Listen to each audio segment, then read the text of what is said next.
Hey residents of Meepletown, today we are looking at Era Medieval Age, where you're going to be building up your kingdom. We built this city. I built my city on rock and roll. How about that? All right, let's get to the table and check out Era. All right, so this is what Era looks like whenever it is set up and ready to roll. Now, Dean and I have already gone ahead and done some of our configurations, right? What are you shaking your head no for? No, you're right. You don't like my configuration? No, we're just ready to roll. It's like you were waiting to say that. Dude, I didn't even mean to do that. I didn't even mean to do that. So we're going to start off, though, with everyone starts with the same buildings. However, you can put in any configuration you want, except for your keep has to be in the very center of the board. Oh, right. So I am trying to cheat. What are you doing over there? So I'll explain a little bit about this, why Dean is, I guess, rearranging his kingdom. Cheating. There we go. All right, so we're going to have several phases over the course of this game. We're going to be chunking dice, we're going to be gathering resources from the dice, and we're going to be getting these buildings to put them onto our pegboards here. We'll go into more detail as we play the game. But Dean, are you ready yet? Oh, I think I'm ready. All right, let's do it, huh? I'm done cheating now. So we are going to be rolling behind these screens. Lost the word for screen. So that he can't see what I have and I can't see what he has, because we can extort from one another, very potentially. All right. And we're doing this Yahtzee style, right? So we get to roll. That is right. Keep what we want, re-roll, and then get another re-roll. Unless you get a skull. That is right. And then you cannot re-roll that. Yep, so if you roll a skull, which is going to have disasters that are negative for you, but could also potentially be positive as well.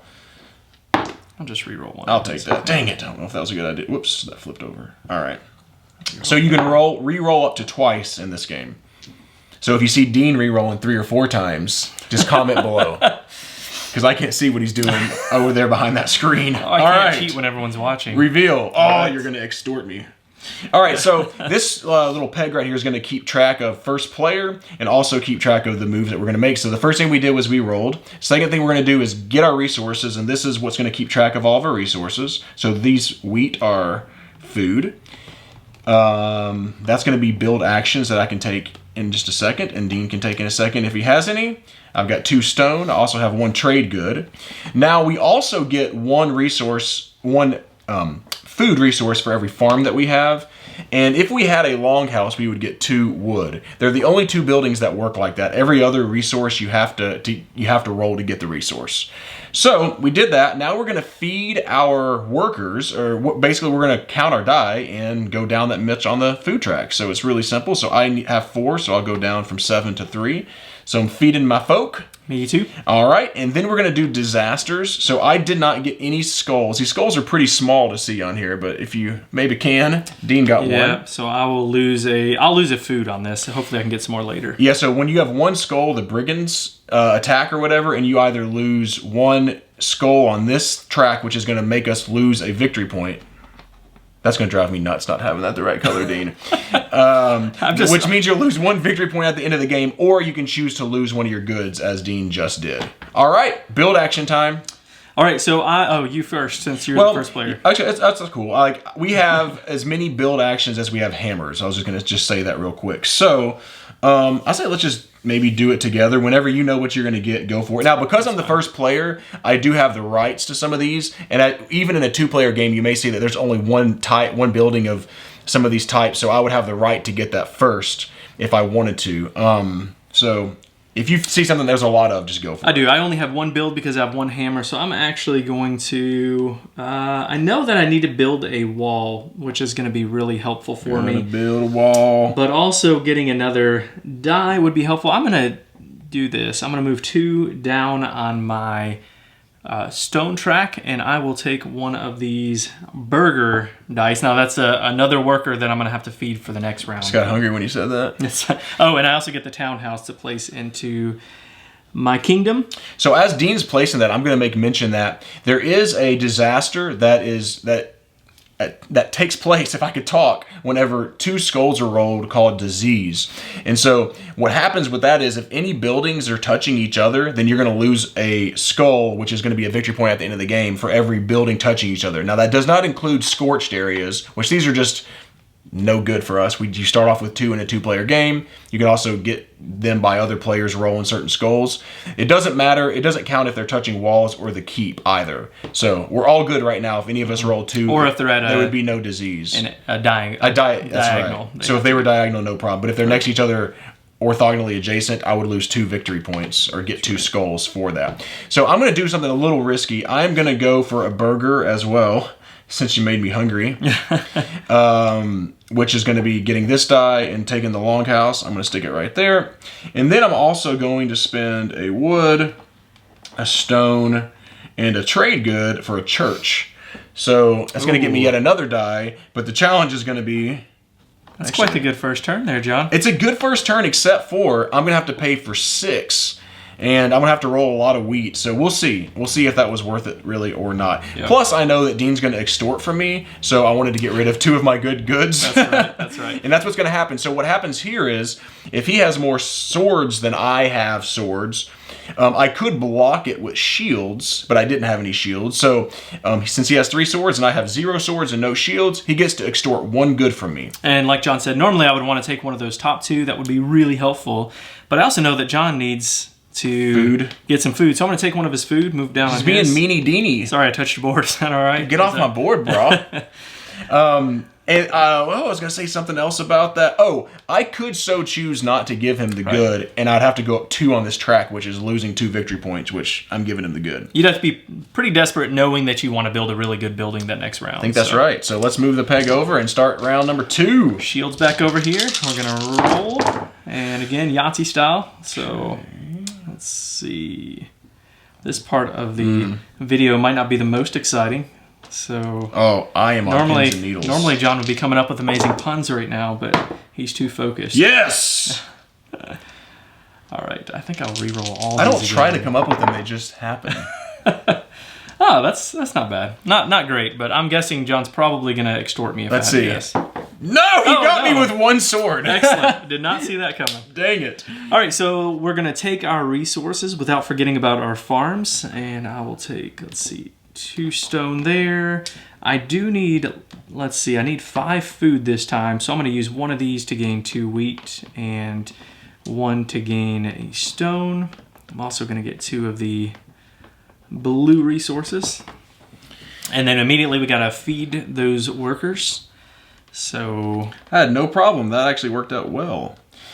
You may also notice that now that I have a white die, this book came out. This is going to be culture points, and they'll just be worth 1 victory point per culture in this game. And one thing I didn't mention either is this is the limit of how many resources you can have. Right. So like as I'm getting these dice, I can only get 10 food a turn or up to 7. So you lose them if you don't have, if you were to go over. So yeah. All right. One thing I often forget to do is to give myself a food per the farm. I actually may have done that. So if you notice that, we're not going to play beyond this round, so just know that you get a food per farm like John mentioned earlier.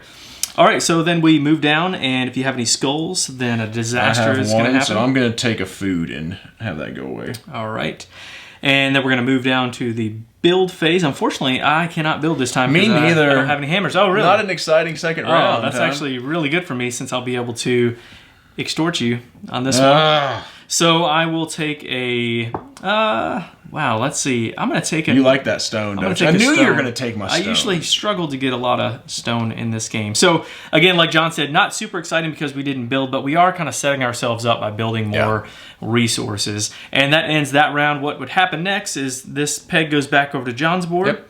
And then you do the whole thing over again. You're going to keep doing that until 3 of the types are gone. So once a type's gone, you're going to flip that over, and then that's going to happen 2 more times, and then that will signal the end of the game. Right? Yeah, that's Finish out that round. So you have to really be watching your opponent in this game and making sure that they don't take the last of one type and flip that over for that 3rd one or whatever, and the game's over all of a sudden, because that can happen. Right, all right. All right, let's move on to I just slammed my fist on the table. He's very angry. Yeah, because you keep extorting me. All right, so let's talk about the art and components. Do we need to talk that much about the components? They're not great, right? You love the components. I'm a component junkie sometimes, and this game has amazing components. It has all of these cool buildings that are sculpted really well. And they fit into the pegboard really well. And I really enjoy all the pieces. Now, there's not much art in this. The art on the box is fine. It's cool. But yeah, as I far like as the box art art goes outside of sculpture Sculpting, art, yeah. then it's, pretty minimal. But, yeah, I agree. I think the buildings are absolutely amazing. I think the pegboard is super fun. Yeah. I think it's really cool. Now, I have a fairly big complaint about these pegboards is it is difficult to read these symbols right here. And it can be difficult to read the numbers. It's not so bad because you can just count the numbers if you have to. But to be able to it doesn't take too long before you know what they all are, and you just look for blue because you know it's a trade good or whatever. But still, initially starting and play this game, I had to get really close to the board sometimes. If you have really good lighting, it's okay for me. But if you don't, it's just okay.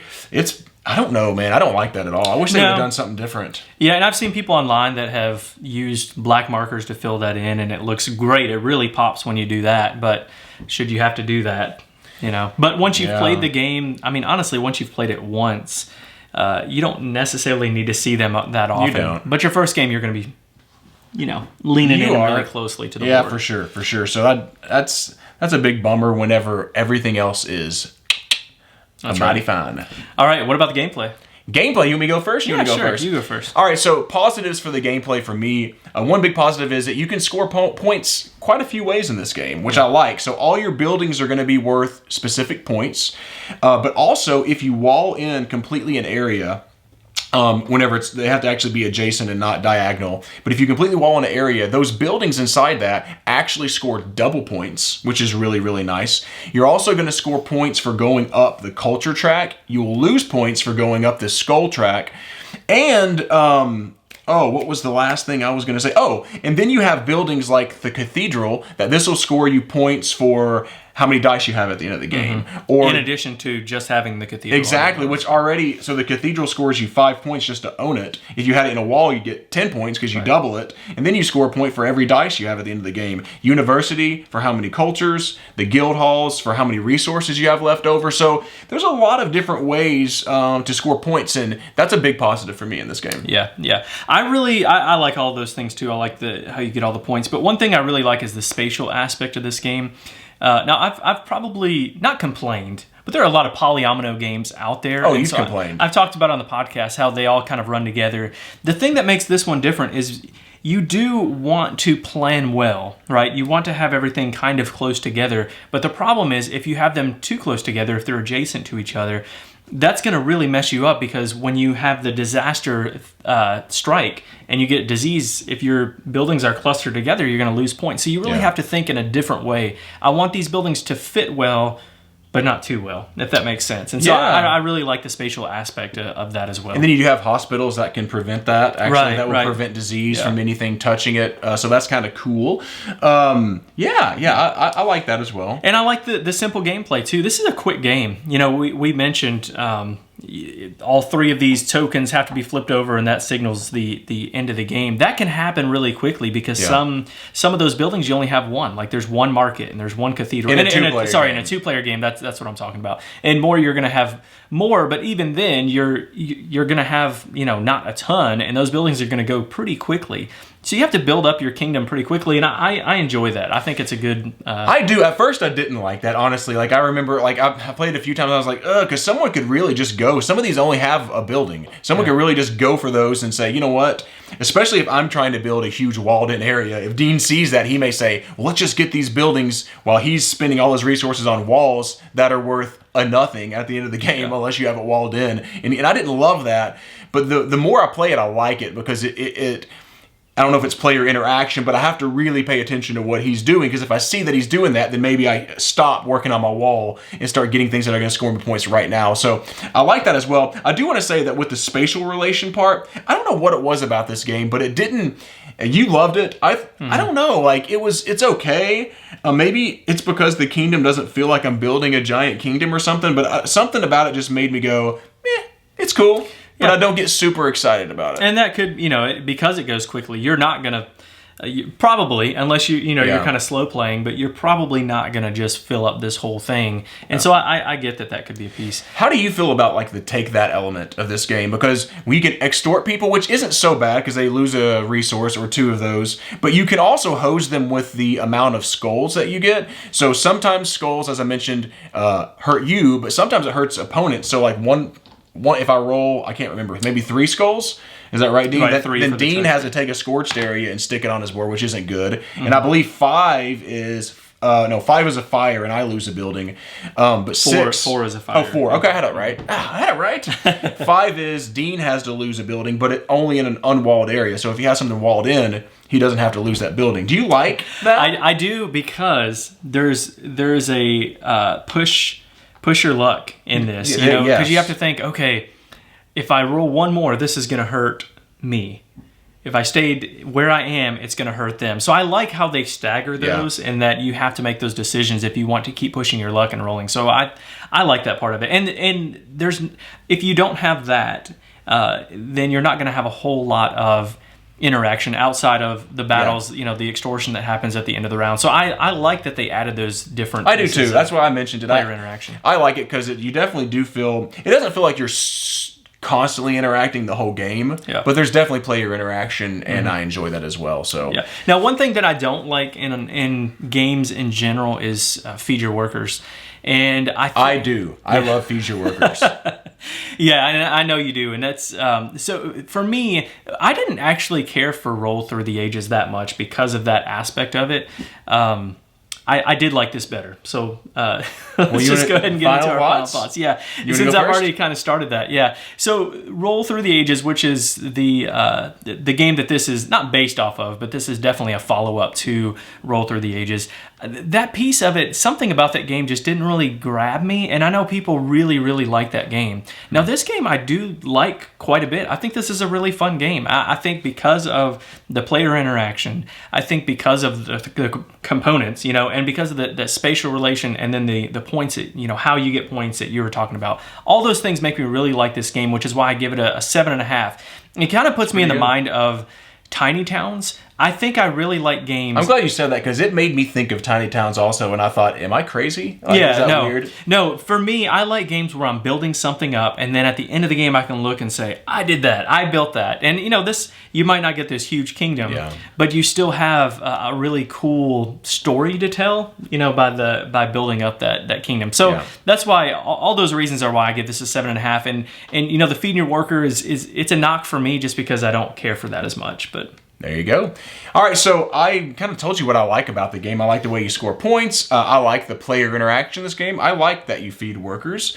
But there's just something about the game, to me, honestly, that just makes me go, it's okay. There's nothing all that special. I'm not always a huge roll the dice fan. Like, there are some games, I love Trois. There are some games that I'll enjoy that, but I can also take other people's die in that game and stuff like that. But in this one, I just kind of felt as I played it, it's a good game. It's a very solid game, but it didn't give me the feels. It kind of feels like it's just going to kind of be one of those games that take it or leave it a little bit. If you want to play it, I'll play it. I'm not like, I've got to have it and have it on my shelf, and I can't wait to bring it out for people.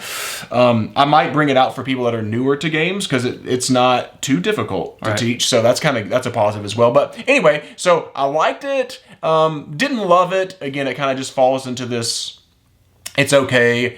I'm going to give it 6.5 out of 10.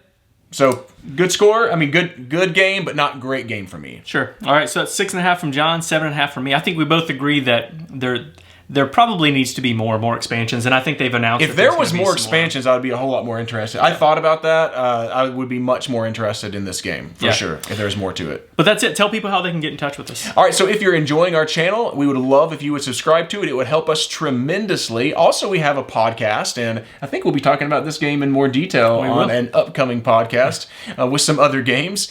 So you can look on iTunes, Google Play, Stitcher, Spotify. Just search Meepletown, and you can find us on those. We are on Instagram, on Facebook, and on, what am I losing? Twitter. And that is at Meepletown Games, and we are Board Game Geek Guild 3407. All right, that's going to do it. Thanks for coming down to Meepletown. Thanks for joining us, and be sure to follow us on Twitter at Meepletown Games, and connect with us on the Meepletown Guild, Guild number 3407, at BoardGameGeek.com, and also subscribe to our podcast and YouTube channel. And until next time, thanks for coming down to Meepletown.